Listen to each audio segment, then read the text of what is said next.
And we are recording now. TechBirmingham, I'm Deon Gordon. This is Navigating the New Normal, a web series that we kicked off when things became anything but. That said, we wanted to make sure that we were still providing some good content and just figuring out how we were going to navigate this new world. And so we just really appreciate the excitement that people have brought to this. Heard some great speakers. We have another fantastic, wonderful individual lined up today. But before I begin, I would be remiss if I did not shout out Rebecca Dobrinsky. She just got off, but she is our pilot for today. I guess I am co-piloting, so the less controls I touch, the better. And of course, Christina Smith, they make up an awesome team and they cover a multitude of my sins. So just definitely want to recognize them and also say thanks to you all who are with us right now. And then those of you who might stumble on the recording of this on our YouTube channel or wherever else you might come across that. So before we begin, don't forget, just a little bit of housekeeping. We do have controls. If you want to give some reaction, feel free to do that. But the chat feature, feel free to ask questions there. We also have the Q&A feature enabled. We're going to start off listening to our speaker, and then we're going to open it up for a fireside chat. Going back to the YouTube channel, that is youtube.com/TechBirmingham. And if you are not a member of TechBirmingham, I would highly encourage you to do so or apply a little bit of pressure on the person in your organization who might make that call. But we would love to have you as a member. And it goes without saying, but your support is critical. It is vital to not just programming like this, but everything that we're really trying to do in the Birmingham region. And I think it is timely, of course, given that a lot of regions and a lot of cities are going to be asking themselves, how do we position and maneuver ourselves in this new reality and whatever that may look like. And so we have a central role in helping Birmingham figure that out as well. And we want to make sure that we don't just survive these changes, but that we thrive in it as well. And you all play a critical role in helping us to do that. We're all really in that together. So that said, I have talked long enough. This webinar brought to you by Red Bull because I don't sleep enough. But more importantly, I definitely have to recognize our friends over at Regions and of course, Link as well, and so many other of these sponsors and investors who allow us to put this programming on. So the wonderful person that I mentioned earlier is Kim Lee. And Kim Lee is the CEO and founder of Forge. I'm not going to take her thunder, but I can personally say that Kim is absolutely remarkable. We actually crossed paths in my previous professional life when I was leading our small business development efforts at Rev Birmingham. And Kim came through, and you could just, from day one, sense her passion for not just Birmingham, but for small businesses and entrepreneurs.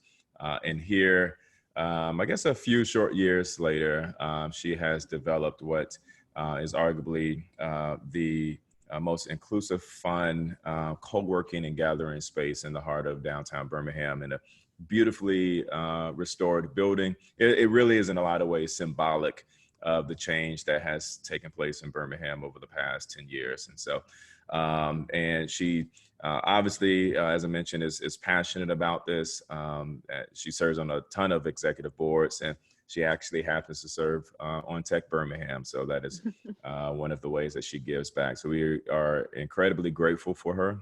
Proud to say that she is a friend. And with that said, she's going to be talking about community building and how they have really been able to build a community at a time when it is probably the hardest to do so. So apologies, Kim, if I stole any thunder, but I will go ahead. Wonderful. So I'll go ahead and turn it over to you, and I'll probably go away at some point, but okay. I'll be right here, and we'll hop back into this and have a discussion once you're finished. Okay. All right. I'm just going to share my screen.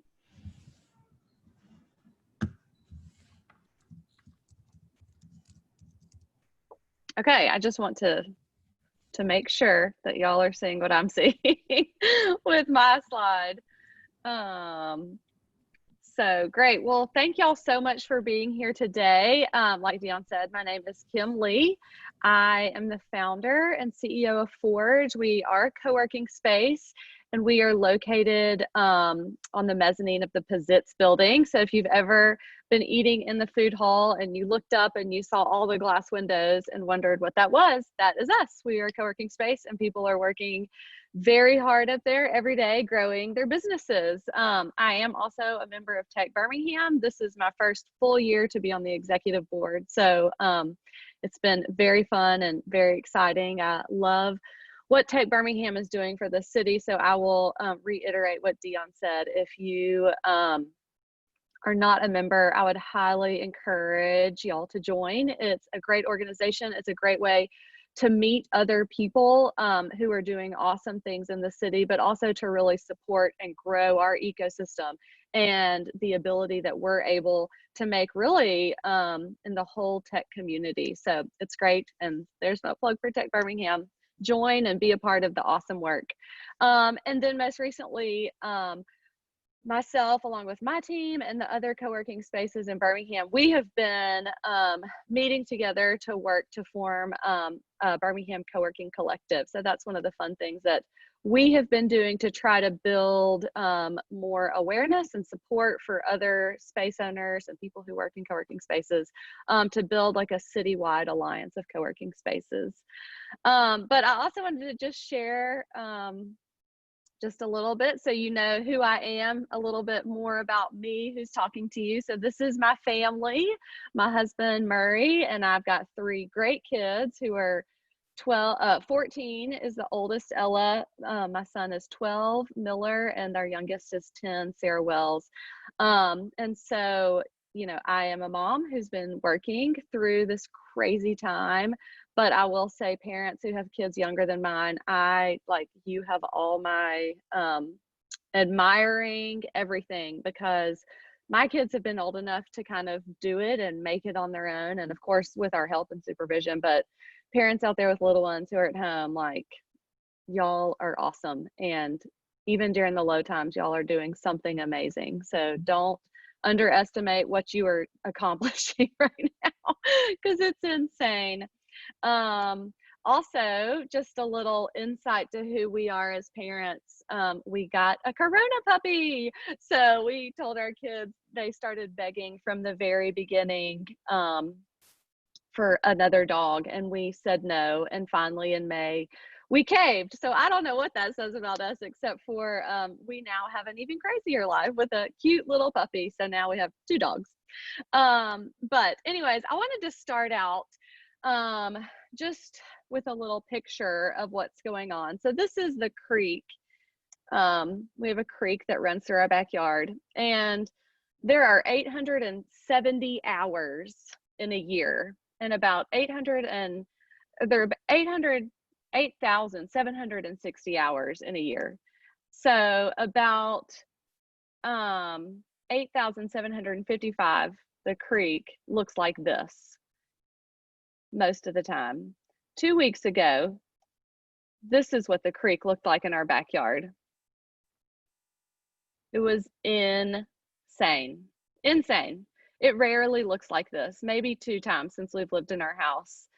But I show you this because when our creek was like this was not the time that we should be thinking about flood insurance.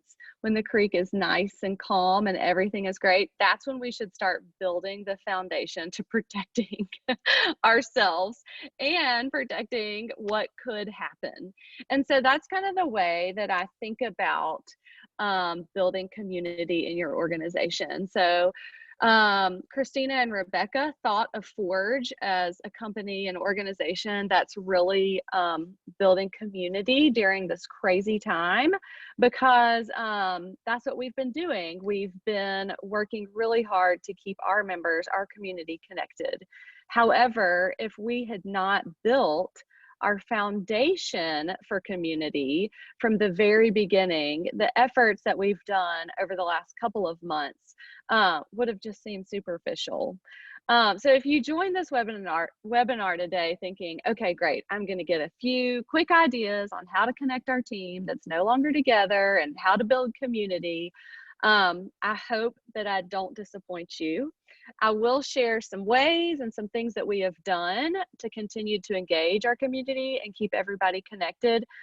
But these ideas will not instantly build community.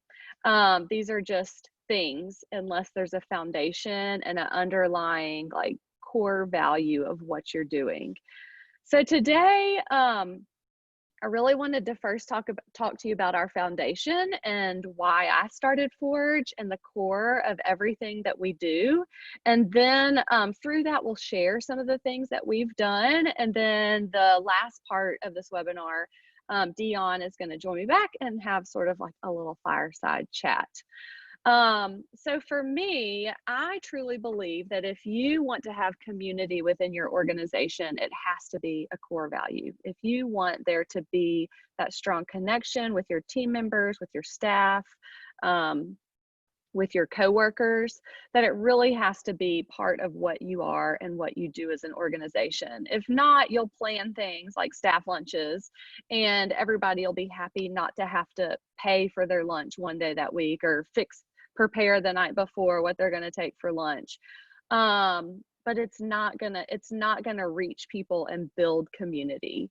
But if you have built community at your foundation and you've continued to interact with the people that are part of your team organization, then when you do have those staff lunches or you have a happy hour or say you go serve in the community somewhere, then you've done so much more than a thing or a lunch. You've really strengthened the people that you're with and your connection, which will impact the work that your organization is actually able to accomplish.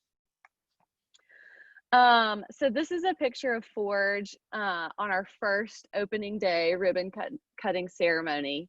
And so when I started Forge, this is not something that I had dreamed of my whole life or even really thought through what it would be like to be a business owner. I graduated from Samford with a degree in business, thinking I would never use my business degree. After I graduated, I moved to St. Louis and I got a master's in counseling. And it was only when I didn't get a job, I couldn't find a job in a really short amount of time that I needed in counseling. And so I started working for a company that my husband had worked for, a window washing and commercial cleaning company while he was in school.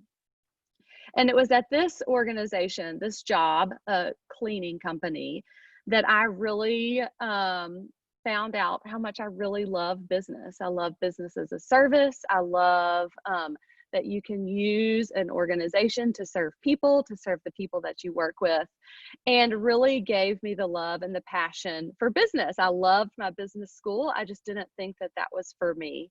And so I had this job that showed me, oh, this is fun. This is great. I really do love this. But then we left St. Louis and came back to Birmingham, and my husband is a pastor. He started a church. We started a family, and I really didn't know what I was going to do with that love or counseling, like how all of these things were going to come back together.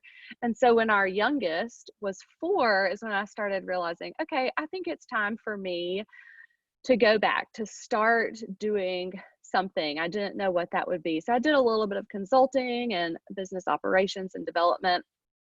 And that's when I became aware of this industry called co-working. And as I started looking into it more and really why people were doing it, what it was doing, who they were serving, the impact on community, is when I really realized, okay, this industry brings together everything that I love. Business as a service, serving people with dignity and value, creating community for people, bringing together people who are isolated and in community, helping ecosystems grow, building businesses, creating jobs, the potential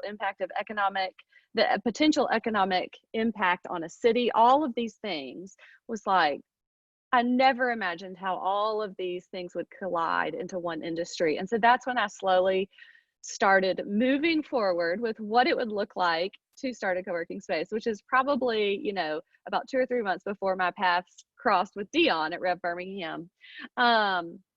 But as I started thinking through how I would build this business and what it would look like and how we would operate and how we would treat people, really the baseline for how I operate and how I wanted our business to operate was that I believe that every person is created with a longing to be known and valued.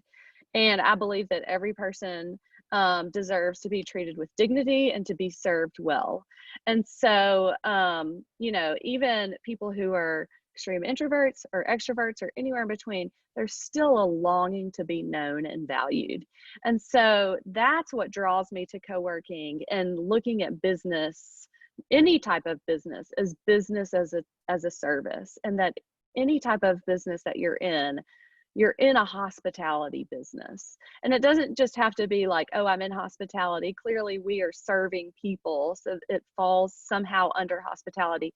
But you don't have to be in hospitality to conduct your business in a way that's hospitable to people and caring and reaching that underlying desire that we all have to be known and to be connected.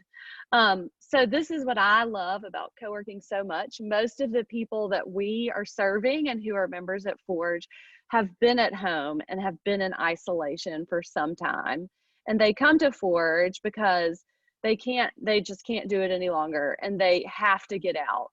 So normally at this point, when I'm talking about co-working and what it means to get out and how important that can be to people who've been working at home with no connections to other people, this is where I talk about the difference between like working in an organization and being forced to work at home. But right now, we're almost all in the position where we've been working at home for an extended amount of time.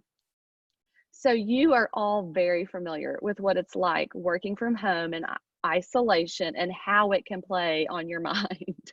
And it's even more so for entrepreneurs and small business owners who they don't have a team to work with, to remind them that they're a part of a group, they're a part of something bigger, that they are doing an awesome job and that they should keep going.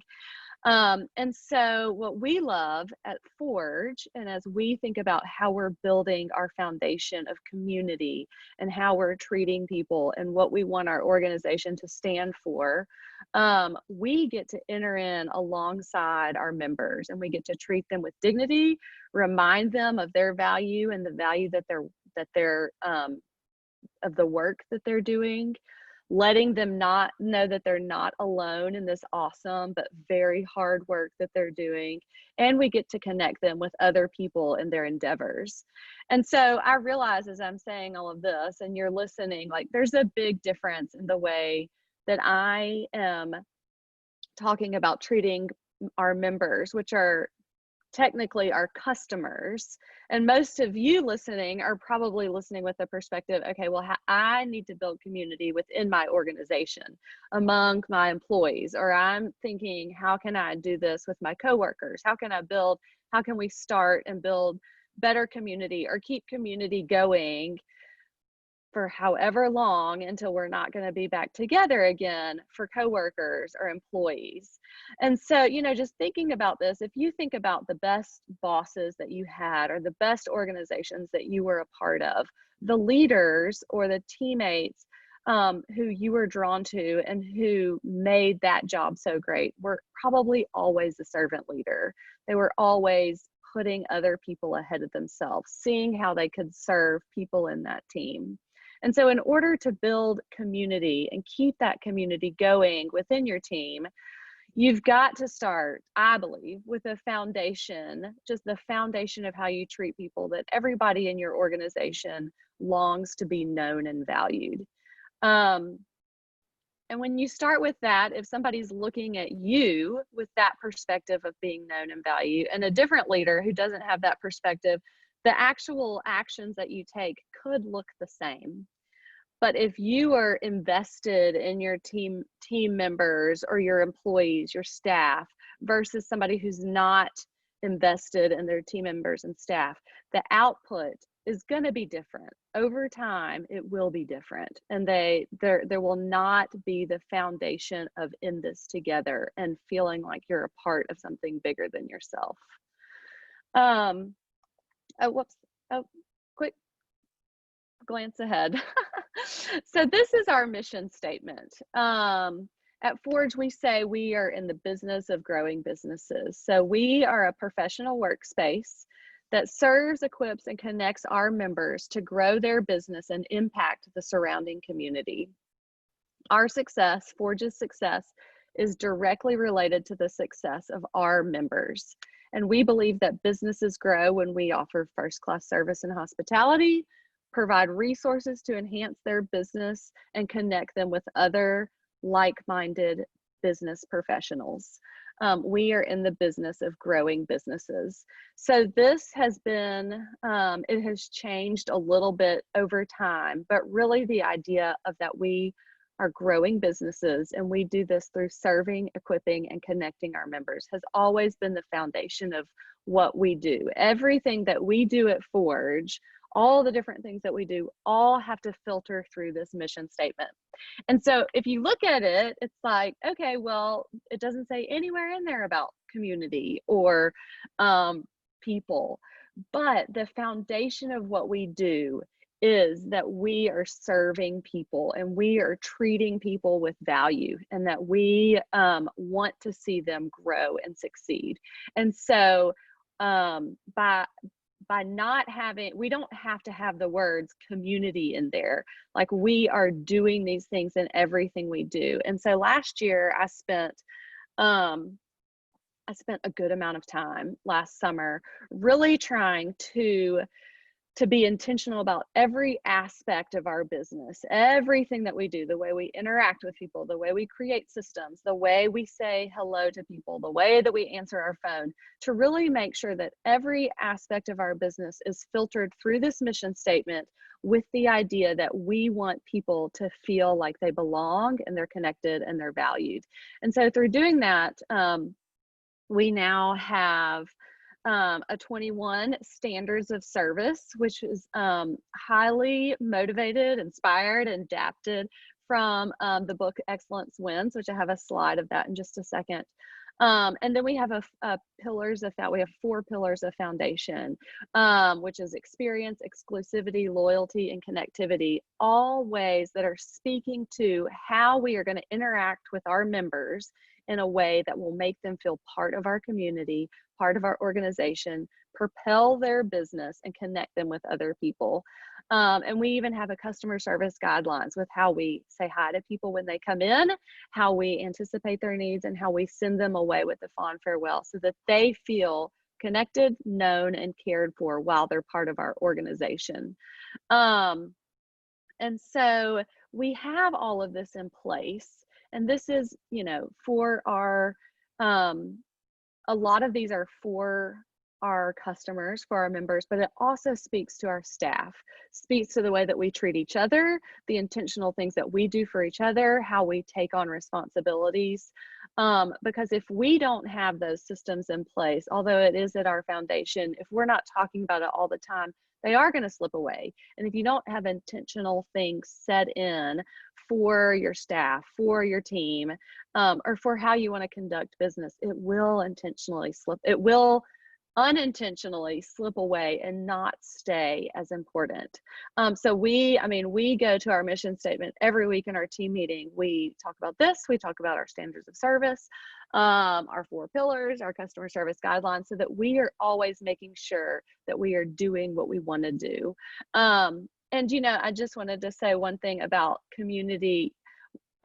We do believe that our Forge community is so great and really is what makes Forge just the magic of Forge. But we also are very, I don't know what the right word is, very diligent that we are not just a community organization. Like, we are together to build, to help others grow their businesses. So we feel that we are in the business of growing businesses, and we do this through bringing people together and encouraging them. And so I do think, as you're thinking about your organization and how you run, and you do want to have community as part of it. So what does it look like? You don't have to change the mission of what you're doing in order to bring community within your organization. So you just need to bring your people along with that mission and really create buy-in through the way that you're treating people and bringing them along the journey with you.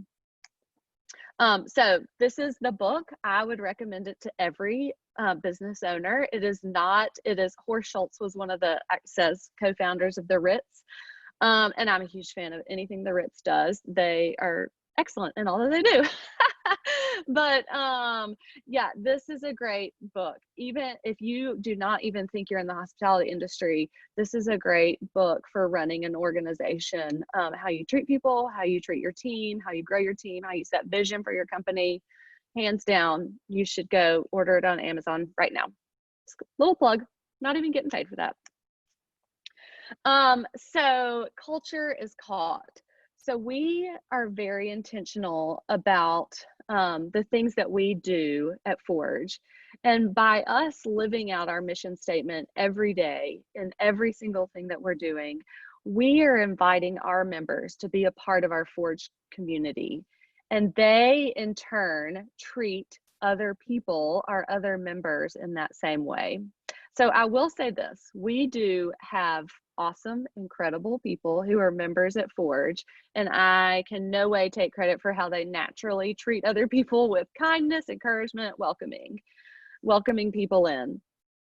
However, if we did not work really hard to provide avenues for our members to connect,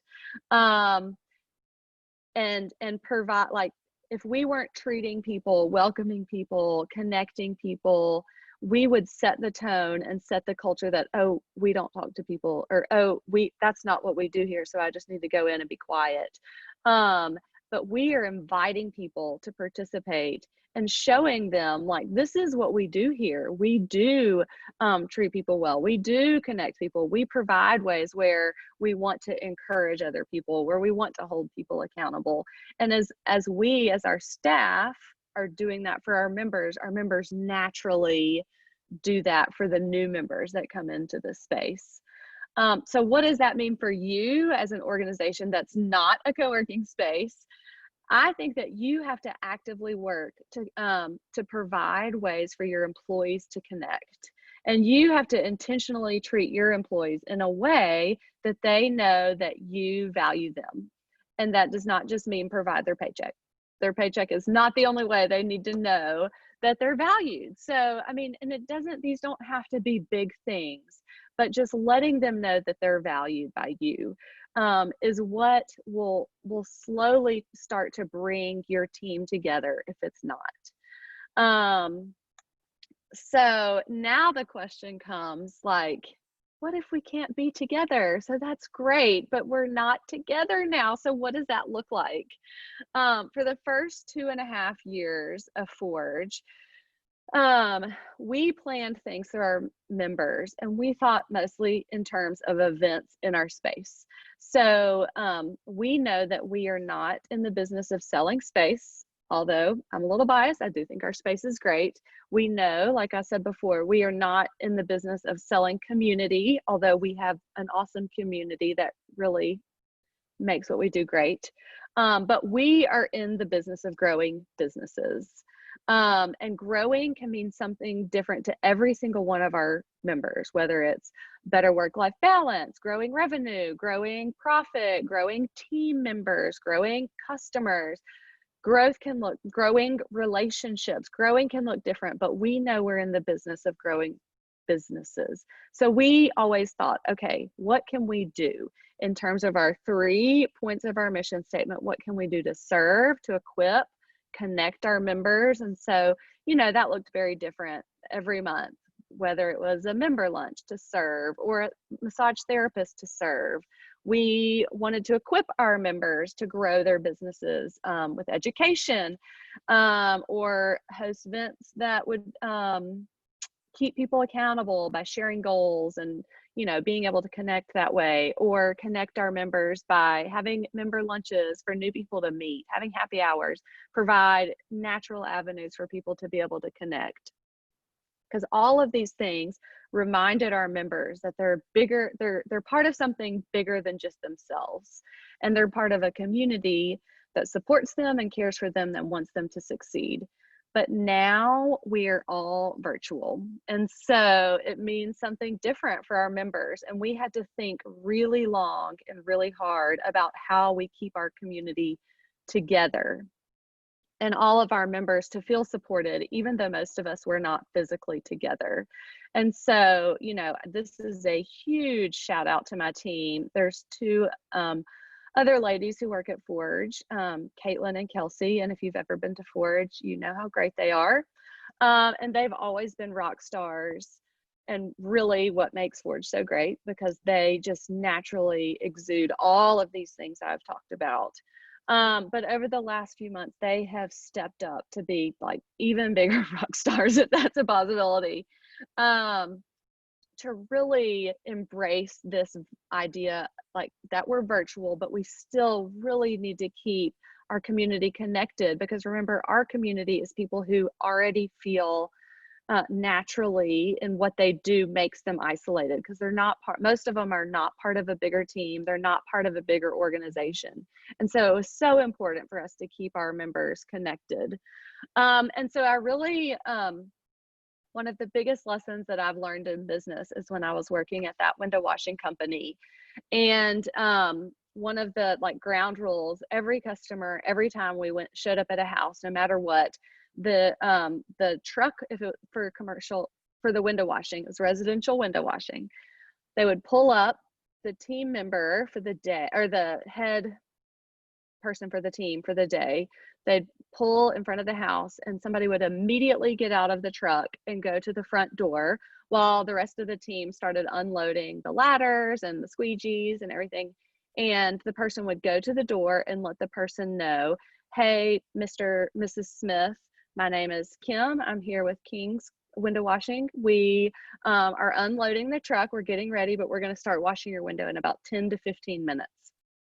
And so the reason that we did that every single time is because when somebody pulls up to your house, and whether or not you are expecting a service call or not, they sit in the car, you know, they're doing their paperwork, they're trying to get everything ready for what they're going to do in your house, collecting their things, but they sit in the car for 5 to 10 minutes.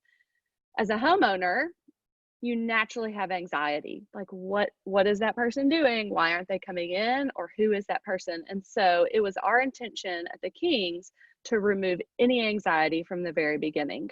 So everything that we do at Forge, we are also thinking through that line. Like, what can we do to remove any anxiety for people as they come to Forge, especially if they're not members, but guests?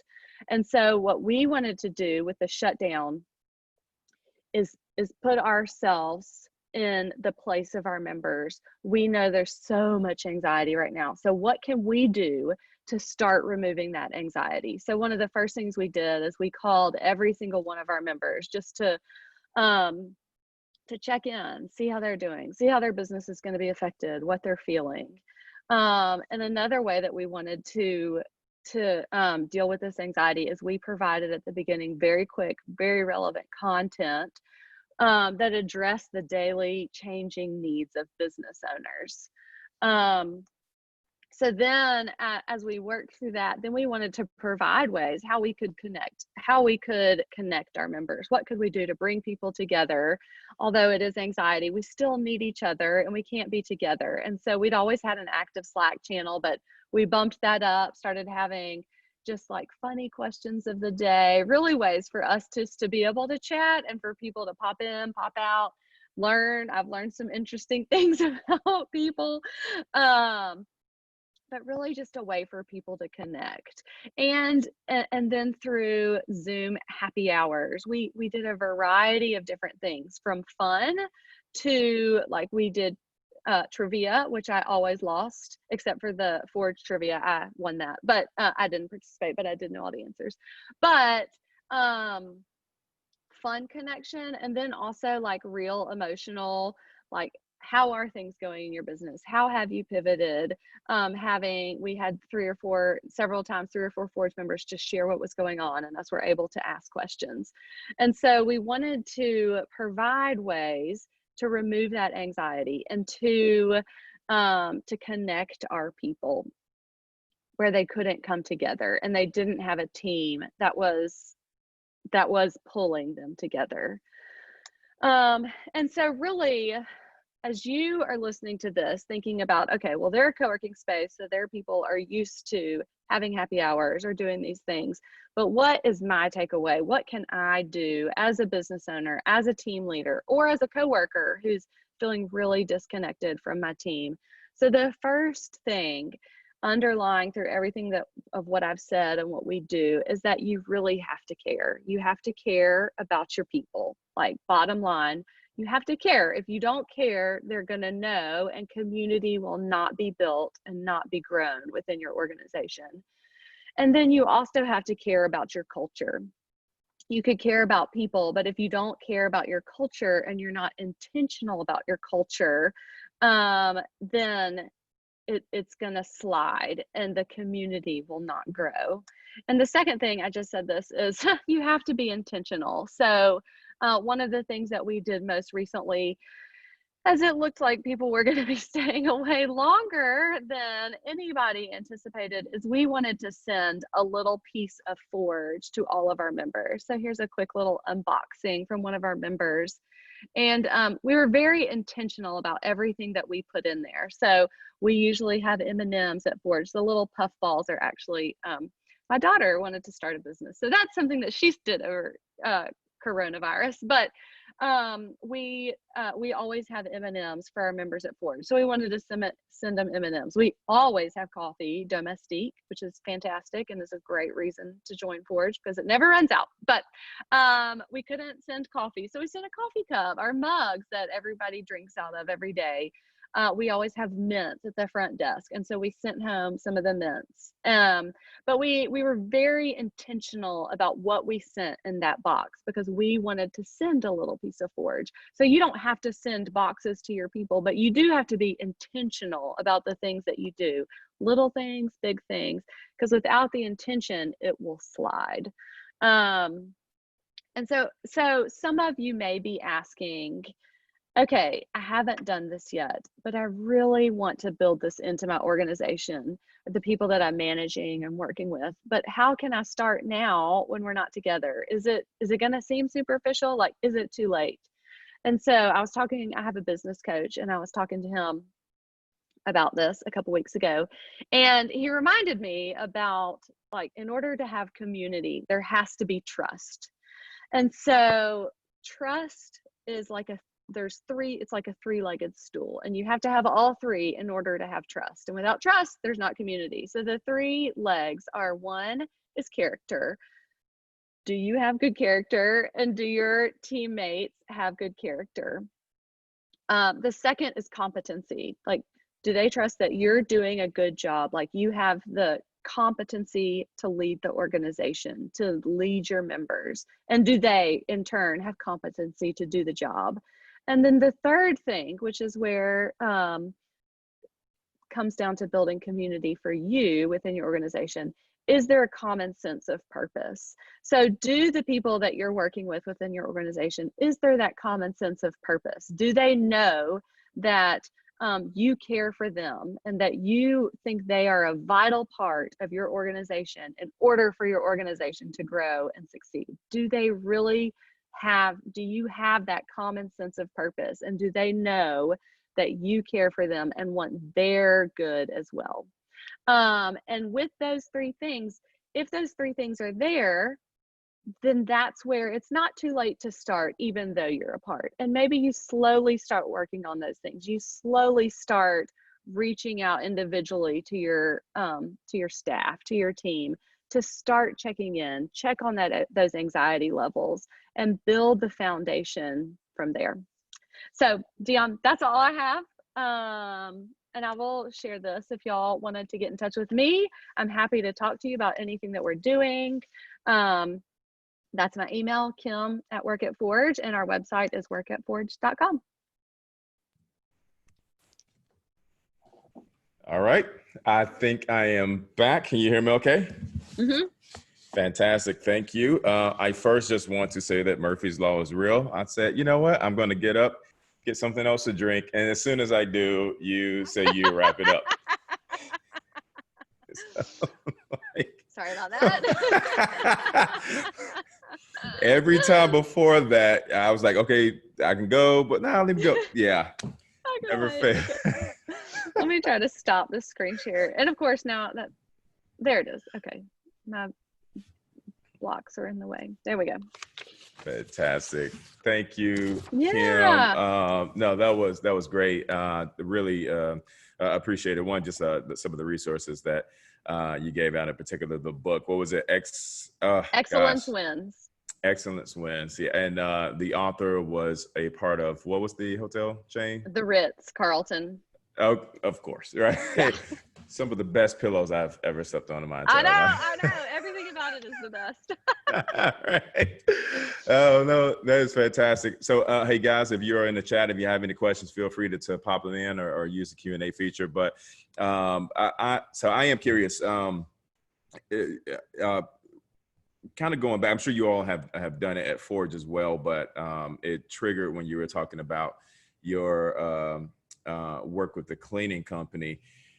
Like for those processes, going up, letting the homeowner know, hey, this is what we're going to be doing, or in Forge, like this is how we approach, this is how we say bye. How can those ideas and best practices filter up where they become incorporated into the, how do you operationalize that, right? Like, is there a formal process, or do you just create a culture where it's like, hey, I think this would be a great idea, mix of both?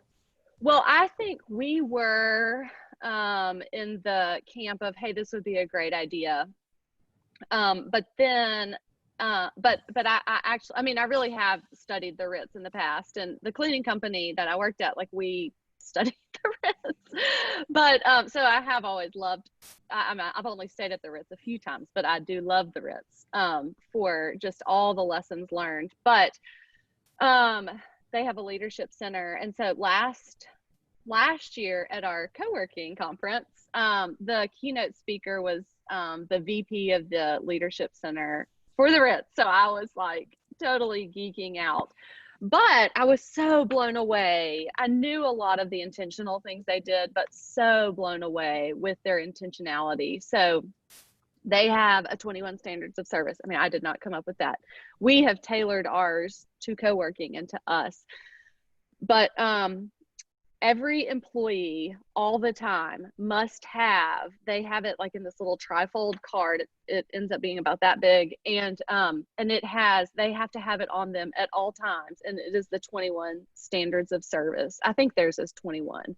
But, and so it is very operationalized, like how they do things is very intentional. And so we went through and almost everything we could that didn't, we did operate, put systems behind everything so that it wasn't just, oh, it's a good idea to answer the phone nicely. It's, oh, we say, good morning, thank you for calling Forge. This is Kim, how may I help you? Because we want to greet them nicely. We want to take anxiety away that they know they called the right place and then know who they are talking to. So, I mean, as much as we can, we have tried to do that in every way that we operate at Forge.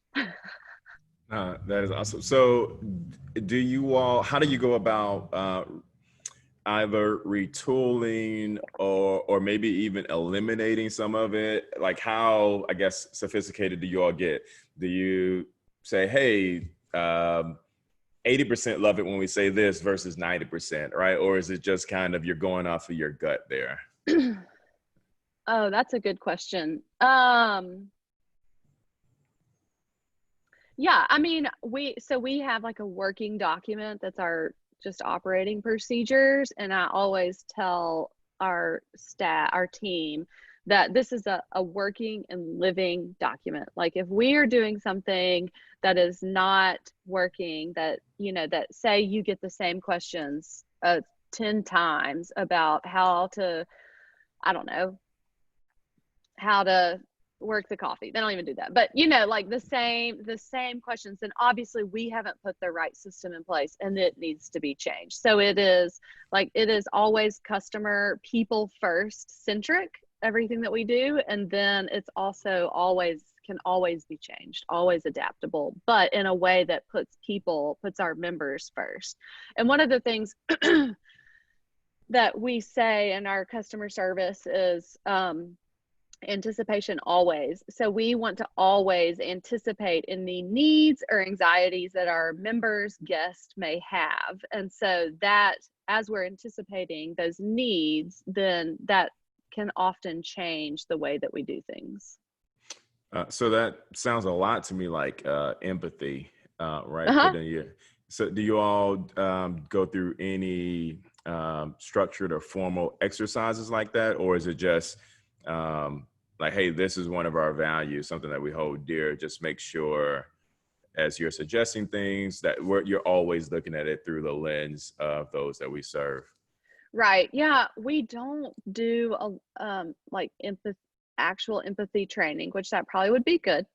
But we do, like we just redid our tour training because it's been, I mean, everybody's been at home. So it's like, okay, we should look at this again and just go through like, this is why we ask these questions. We want to know, we know they've been at home. We want to know what their struggles are. We want to know what their goals are so that we can speak to those goals and we can show them how we could help them. If we can't help them reach those goals, then where can we direct them to help them reach their goals? So it's always in a way that we know that most of our members where they're coming from. And so we want to reach those needs and then also to have them express what their biggest pain points are, what their biggest struggles are, so that we can reach those as well. That's awesome. Totally, well, somewhat related. You mentioned it earlier. Can you talk a little bit more about the Coworking Alliance, if I could call it that? Oh, And yeah. yeah, why you all decided to come together, the impact that you all want to make. I'm curious about that. Yeah, so I am part of the National Co-working Association. It's called the Global Workspace Association. And so in that, I have found such great community and support and just coming together. Like I have a group that I meet with monthly, and then part of, we have industry events, we have webinars, all these things, but I'm so connected to people all over the country who are other co-working space owners and learn so much and don't feel like I'm totally isolated and crazy. And so the GWA is such a great organization, and we do have such great community within the organization. And so I wanted to bring it back, had just a really strong desire to bring it back local. And so working to create that same type of environment with the space owners here. One, for ourselves, because running a co-working space can just be crazy and there's so many different facets. Like it seems very simple, but there is so much that goes into it. And so just for our support of each other, and then also to elevate co-working, just to bring more awareness for co-working in the city. So those were the two main things. And so, I mean, I sort of got the ball rolling. It has not been just me. So we were hoping to launch. We were hoping to launch like April 1st. It was like, oh, good thing that we missed our deadline. Or actually, I think it was March 1st. But yeah, so now we're thinking, I don't know, if schools go back, I mean, I feel like September 1st would be a good time to officially launch. But already it's been a great, just like being able to talk about what's going on and having that support and community. So, what is the future of co-working going to look like, or the future of just space and gatherings going forward? Yeah, I mean, that's like the $1 million question. And so, I could be a little biased because I do think that co-working is pretty great. I think that if if you can for a second take off like the COVID situation right now, however long that will last, post that, I think organizations will realize they probably don't need as much space as they have, and companies will restructure that way. I think people will always need somewhere else to work besides just their home. It's not, it for most people, it is not the ideal situation to be at home all the time. I always tell people it's a great perk to be able to work from home, but to have to work from all the time is just, it's just really difficult. So I think even as organizations restructure and maybe don't have their large corporate office where everybody has to come in 8 to 5 every day, people are still going to need places. And even organizations, look, I mean, this is not just me, this is from lots of other industry thought leaders, but say they have a central place. Sorry, I'm using a virtual background, so it looks funny, but they have a central place, but then they have smaller outposts or smaller headquarters all around the city or around the country. And so that's where co-working spaces really come in, to be able to serve larger organizations, for them to allow their staff a place to work that is productive, it is professional, it's out of their home, but they don't have to come into the corporate office, and it's cheaper than a huge headquarters. So that's where it looks like it's heading. I think in the current situation that we're in, we have worked, fortunately, we do have a lot of space. We just expanded to take on even more space. But that's good now because we did take out furniture, but we have been able to really distance people so people can come in and feel safe. And we have had people start coming in who it's like, we just need to be out, even if it's just for a few hours a day. So we've put a lot of systems in place. To make sure that it is clean all the time, that people can feel safe.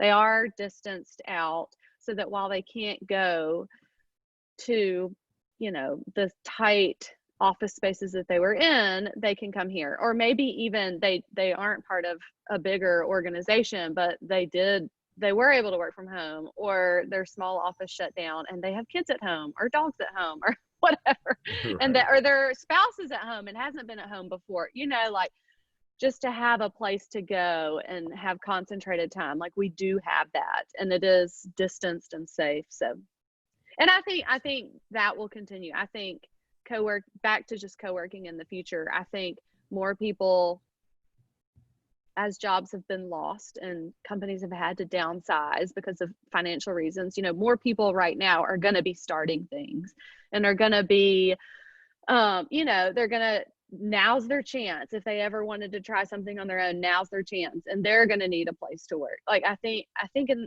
as we get through every day, we get closer and closer to what the new normal is going to look like. And I do think that co-working will thrive as we move forward. Fantastic. Well, we have 2 minutes left. Rebecca, I know, right? Yeah, it's flying by. Rebecca, if you want to pop in, that'd be great. But within the 2 minutes, I would love to do a quick lightning round. Oh, no. Well, I mean, okay. I like to, I want people to know who they're talking to and who they're listening to. Okay. So, favorite movie? Oh, so I'm really bad at favorites. Okay. Oh, that's easy. We just watched Hamilton, and so it's like, it was a huge deal. We have not seen it in the theater on Broadway anywhere. So, but we love the music, and so good. It was so good. So good. Watch. Yeah, I'm super it is bummed. So good. Yeah, I was supposed to see it at live and just gotta love it. Listen, it's amazing. Do it tonight. I would do it if you watch Ozark. Oh, okay. Well, yeah, we'll watch it. Hey, we keep a list going. We love to add things to our list, so I'll add it to the list. Yeah. Favorite or one of your top restaurants in Birmingham? Okay, we love Automatic. We love The Essential. We love Bottega, Batola. And favorite snack that is local to St. Louis? Ted Drew's ice cream. Yeah, I thought you didn't do favorites well. You came out the. Oh well, that was St. Louis. That made it easy. Yeah, it's a must. So funny story. So we lived in St. Louis. That's where we got our first dog, And my husband is on the board of the seminary there. So he goes pretty frequently back to St. Louis. And so we had talked about our kids had been, this is several years ago, asking about a dog. And and that's where we got our first dog. And I just had this fear, like, he's going to get a dog. And he called and said, I need you to keep the kids up because I have a surprise. And I told him, I said, if you are bringing a dog home, you need to like turn around. He came home and it was like, what is the surprise? And it was a brown paper bag, and Ted Drew's ice cream in St. Louis you can get it to go on dry ice. And so he had brought home Ted Drew's ice cream on dry ice for the kids. So sounds like a keeper. Fun fact. Yep. All right. Good deal. Rebecca, you want to take us on home, ma'am? Well, I'm just going to say thank you to everybody. I am one of those Forge member evangelists because it's got to be at least 2 years at this point now, Kim, that I've been a member at Forge. And we were talking earlier, and I joined because nothing happens in the recliner. I was getting no work done at home. So I love working at Forge. So if you haven't been, please go take a tour. It's an amazing space. We also appreciate Kim as a board member and a TechBirmingham member. So if you have not joined, I am the Director of Membership and Special Events. So please, by all means, reach out and I'm happy to get you some information. Other than that, I think it is the end of our Navigating the New Normal episode for this week. All right, right on time. Thank you, Rebecca. Thank you, Kim. All right, thank you guys so much. Have a good one. Bye. Bye.